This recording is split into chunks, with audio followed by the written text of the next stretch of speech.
Hello everybody, welcome back to Central Tabletop Gaming. I am your host, Jeremy Kelly, and today we will be going over a model display video for the Necron Monolith. Now, these three models sitting in front of you have a lot of sentimental reasons for any real number of them. I'll go over that real briefly, but I'm going to do something special, and we'll also be going over a little bit of what you need to know if you're going to play with them. So, we're going to go over this just really quick, and I kind of want to show you guys what you can do with your Monolith. Now, I'm going to show this one in the book real quick. You'll notice that they have this thing called an Eternity Gate right here. A little hard to see with the blur. Hope that comes out alright. I do not have that equipped to any of them because they have a habit of falling out when I put them in. So, obviously, my first Monolith had it where it was closed off, look up here. And then the two here just don't have it. I don't think tournaments are going to penalize you too hard for that, but check with your local tournament stores before you do, because some places are picky about that stuff. So, we're going to go over these just really quick. So, the first Monolith here in the middle is my personal Monolith. This is the first one I owned. The first one I painted. Actually, the only one I've painted. I did not put it together, however. I've never put a Monolith together, but from what I understand, they're actually pretty tricky to put together because so many of the parts are so fragile. So I would recommend only putting them together if you're experienced. The biggest thing I ever put together was a Land Raider, and that was a lot more tricky than I was ready for. So, fair note, if you do not have the patience to do it, don't do it. I'm good at repairing models. I'm not good at putting them back together.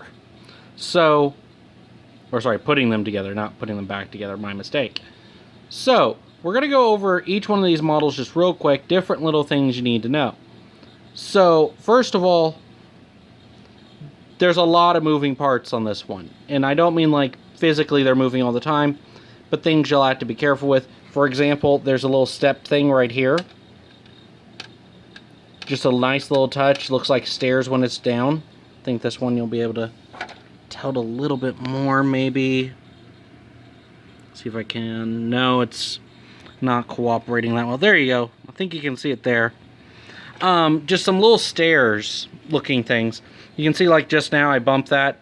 The gun moves. That's kind of a neat little feature. These are removable. I recommend doing that for the purpose of carrying them around. I have the top piece removed from this one because it's not completely glued together. Part of that was to also let you guys know that these things are very, very fragile. And a lot of people actually lift them like this. As crazy as that looks, because these models aren't cheap, that is actually one of the safest things to do, is move them by this piece here. So you want to make sure the piece that I have removed here is well glued onto the back. I use Gorilla Glue quite a bit for these, as well as Model Glue. And I'm telling you, I need some strong stuff sometimes to keep it on the back there. So keep that in mind. So the three different models I have here, since this is a model display video, we're going to go over that real fast. This is my first Monolith. It was originally painted a dark blue, but the color didn't really match my silver Necron and gold Necron Golds of the future. So I had the paint removed using some kind of chemical my friend has. I didn't do it personally. And we repainted it. I repainted it. I say we because he bought the paint. Silver to match the Necron flesh.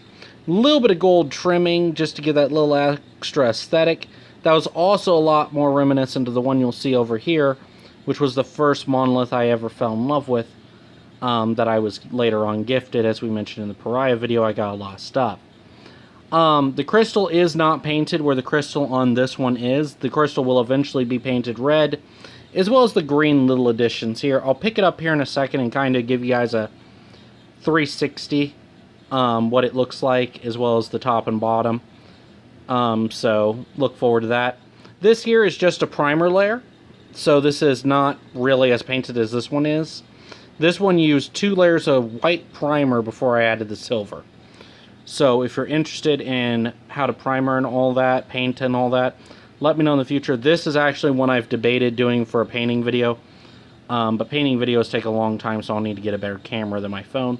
So if you're interested in that, comment down below, and I'll see if I can get a buddy of mine to loan me a camera for a few days, so I can figure out how to pull all of it off and put it on YouTube for you guys. So, skipping past that. There's a lot of, like I said, things that you can do. Like the crystal here. That's a really nice piece. I love the black. But you can see how bland it looks like this. You can see how little pieces. I think this one actually does. No, I did fix that already then. Okay. These things will come off if you don't glue them on. These aren't even fully attached. You can see me wiggling the one piece around. Just, you got to make sure you're ready to adopt the problems that come with it. Sadly, they are not made of necrodermis, or they'd repair themselves for me. So, Necron joke. So, this last one here is probably my favorite in the sense of sentimental. This was my buddy Bill's, who passed away. God rest his soul. He actually painted this with gold leaf. 24 karat gold leaf. I think is how he worded it. I'm not sure. But there's real gold paint on here, and it's very, very much different from the gold paint you see on here. It's a lot more of a bronzes color, which is how gold actually is.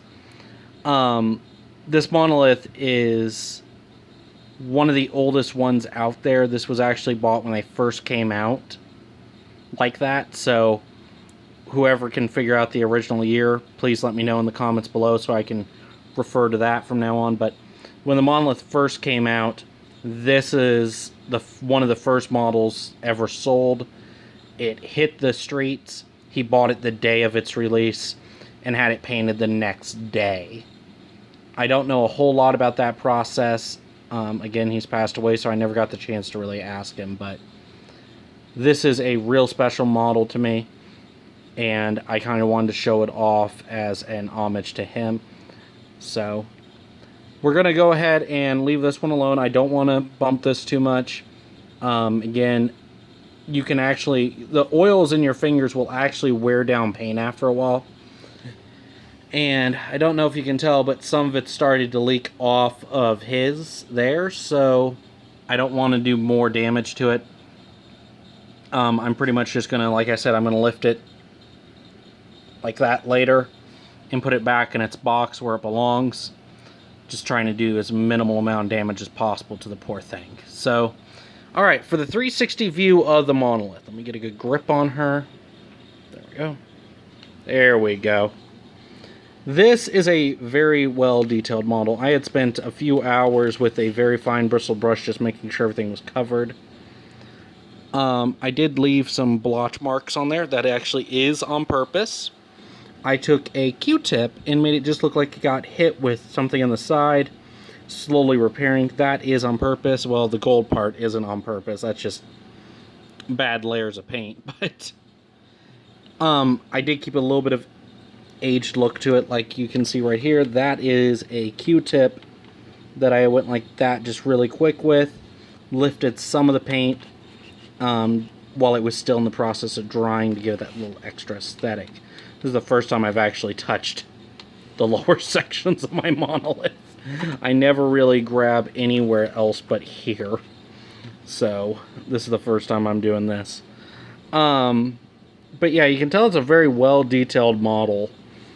And let me remove the crystal real fast, and I'll show you guys the base. There we go. Grab it from under here. Necron monoliths technically hover, so you can kind of view these like the repulsor lifts, for lack of words, from Star Wars. Kind of a little like an exhaust port kind of look there. You can see the stairs on this one very well now. There we go. Wait for my camera to focus. There you go. And you can see the little Necron logo there with the skull on. I thought that was just such a neat little touch to detail. There is one piece that I don't have on it that you could have on yours. There's a little area here where it will come with a green disc. I choose not to put mine on, but some people enjoy doing that, so keep that in mind. Now, a single Monolith, now we're going to get into the gaming aspect of this. A single Monolith in 8th edition is 381 points to deploy.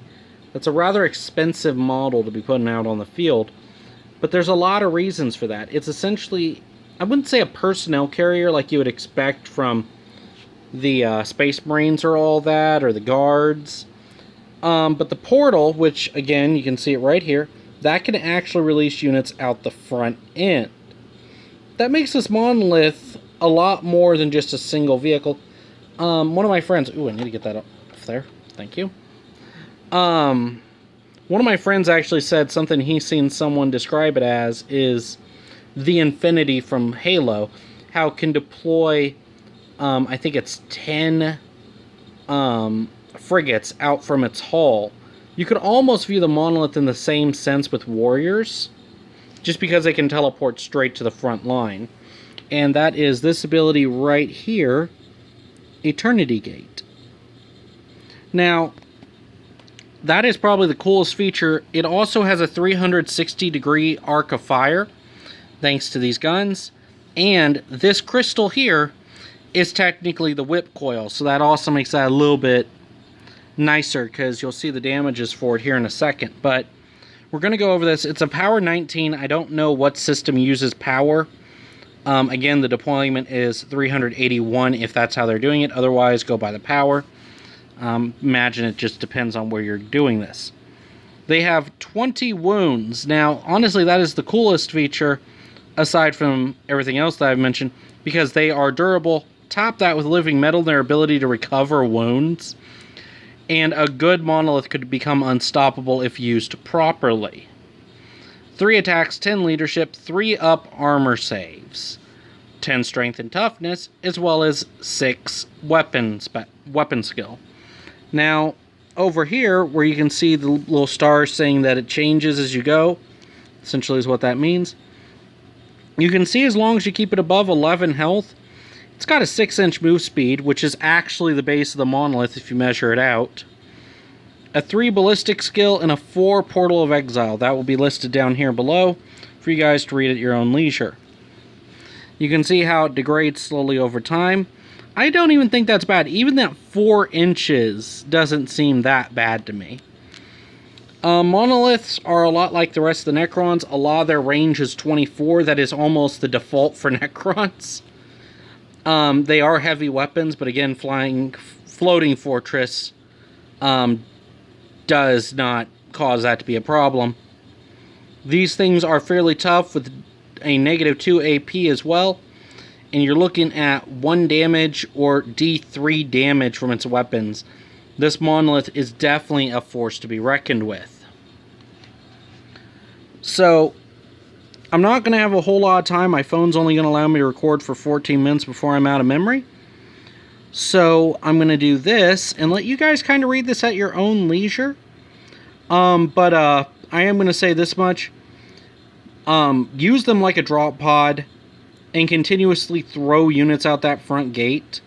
Protect your Monolith. Allow it to stay at that 24-inch range and just bombard things. And it is one of the best units you will get for a long time. So, I think this is the end of my video. So, thank you all so much for watching me here at Central Tabletop Gaming. I was your host, Jeremy Kelly. And I will see all of you in the next video. Bye!